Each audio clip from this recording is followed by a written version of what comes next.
In the book of Revelations in the Bible, Satan is simply known as the Beast.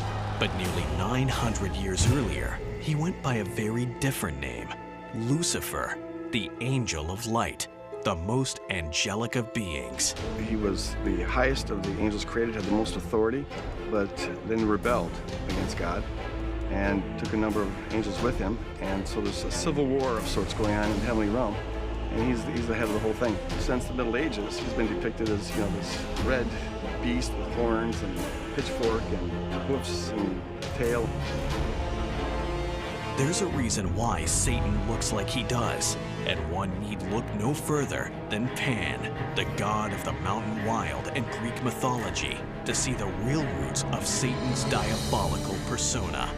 Pan, the god of fertility, had cloven hooves and a tail and horns, symbolizing lust.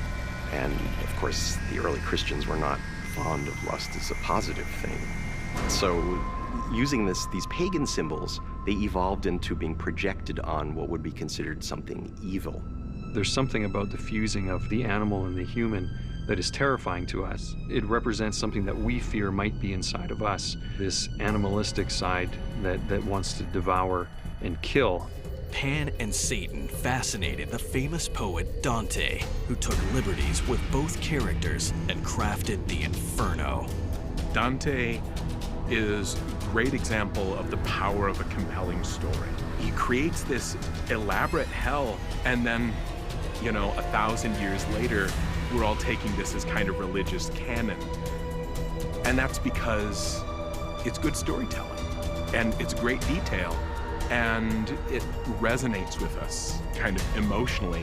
And so we take it and we assume that it's always been true.